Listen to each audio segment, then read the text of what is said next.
31. Afrique des libertés, je 31, vous salue. 57, 71. Nous sommes en visite dans la ville sacrée de Tombouctou. Depuis quelques minutes, je suis en compagnie du docteur Mohamed Gakou et de notre sécurité. Nous avons commencé la découverte de la ville quand au bout de 5 minutes de circulation dans la ville, s'est produit l'événement suivant. Regardez cet oiseau-là, cet aigle. Allô? Il est entré dans notre voiture. En compagnie, il est entré dans notre voiture en compagnie d'un lézard. Le lézard est exactement, actuellement, placé sur le fauteuil du chauffeur. Je vous montre le lézard. Voici. Un aigle et un lézard sont entrés pour nous accompagner dans la découverte de la ville des 333 saints. Voici l'aigle. Je tenais à faire un direct de cet événement parce que si je le racontais, les gens ne me croiraient pas. Un aigle est entré dans notre véhicule et le voici dans ma main.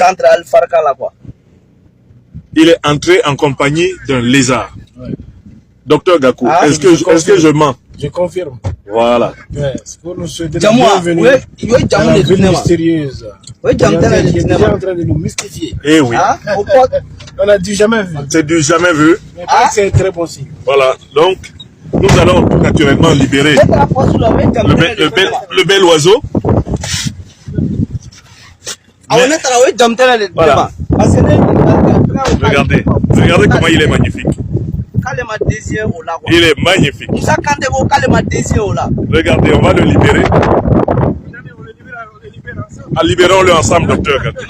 Voilà. Symbole de la liberté. Voilà. Nous sommes arrivés à Tombouctou et cet oiseau est entré dans notre véhicule en compagnie d'un lézard. Nous le libérons ensemble. Et il est parti.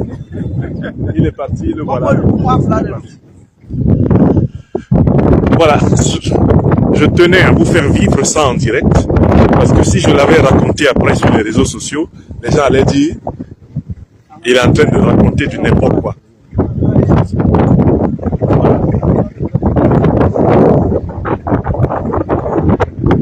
Nous sommes dans la ville des 333 saints et là nous visitons les quartiers symboliques de la ville.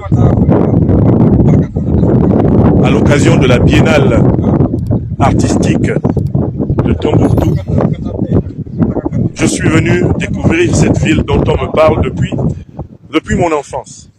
On me parle de Tombouctou. Et je rêvais de mettre les pieds dans cette ville, de la visiter un jour de ma vie. Ce jour est arrivé. Je tiens à remercier ici les plus hautes autorités du Mali. Je tiens à remercier son Excellence, le Premier ministre, le docteur général de division Abdoulaye Maïga, de m'avoir permis de réaliser ce rêve. En accompagnant aujourd'hui à Tombouctou pour la journée de clôture de la biennale artistique de ce pays. Et vous avez vécu avec moi le miracle qui s'est produit dans notre véhicule qui est là, sont entrés à la fois un aigle et un lézard. Je vous dis, l'aigle, il est sorti de nulle part et est entré dans la voiture. Nous l'avons tenu et nous vous l'avons montré. Puis nous l'avons libéré ensemble avec le docteur Mohamed Gakou qui est un responsable d'établissement universitaire privé ici, président d'ailleurs de l'association des universités privées du Mali. Nous avons vécu cela en direct et je tenais à partager cela. Donc je suis à Tombouctou et vous aurez d'autres nouvelles dans la journée. Là, nous profitons vraiment de la ville des 333. Soyez bénis. Bénédiction infinie de Tombouctou. Tout à l'heure, ce sera le tour des mosquées. Les mosquées sacrées de cette ville. Merci infiniment.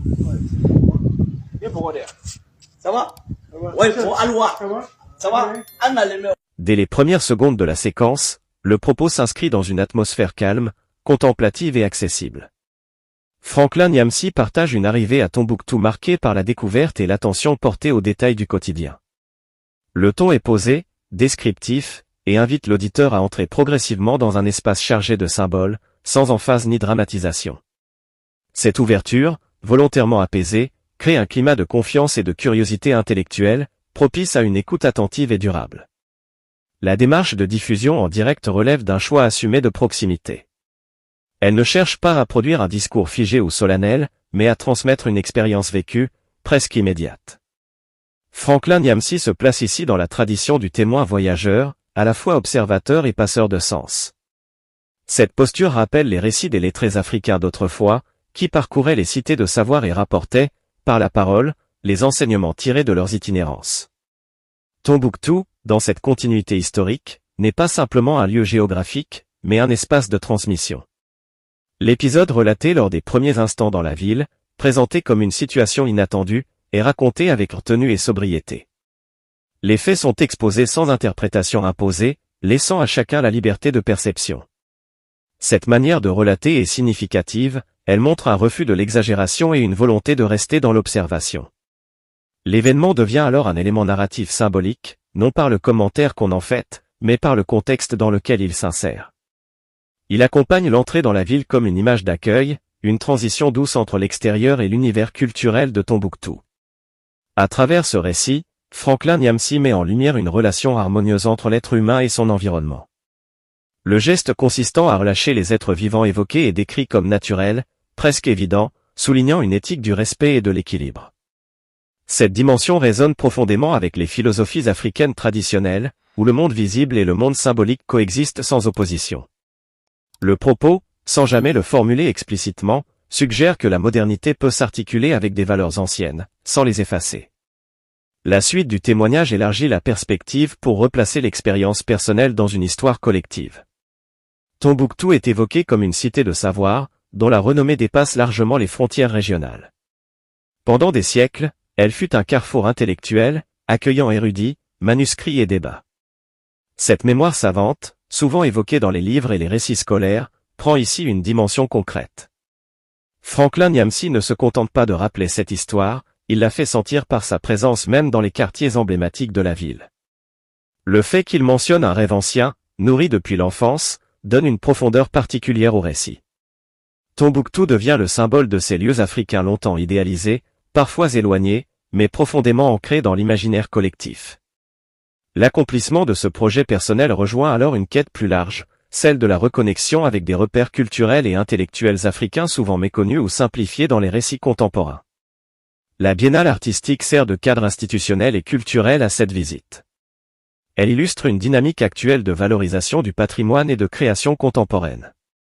En évoquant cet événement, le discours s'inscrit dans le présent, montrant que Tombouctou n'est pas seulement une ville de mémoire, mais aussi un espace vivant, tourné vers l'expression artistique et la réflexion actuelle. Cette articulation entre héritage et création constitue l'un des enjeux majeurs du développement culturel africain au XXI siècle. Les remerciements adressés aux autorités et aux acteurs académiques renforcent la dimension institutionnelle du propos. Ils traduisent une reconnaissance du rôle joué par les structures locales dans la promotion de la culture et du savoir. Cette mention, faite sans emphase, rappelle que les initiatives culturelles reposent sur des collaborations et des engagements collectifs. Elle confère également au témoignage une légitimité supplémentaire, en l'inscrivant dans un cadre officiel et organisé. L'intervention de Franklin Nyamsi peut ainsi être lue comme une réflexion implicite sur la place de la culture dans les trajectoires africaines contemporaines. En montrant une expérience vécue, il invite à dépasser les représentations figées pour s'intéresser aux réalités locales, aux initiatives culturelles et aux espaces de savoir existants. Le propos n'est jamais prescriptif. Il suggère, par l'exemple, l'importance de la curiosité, de la transmission et de la reconnaissance des héritages.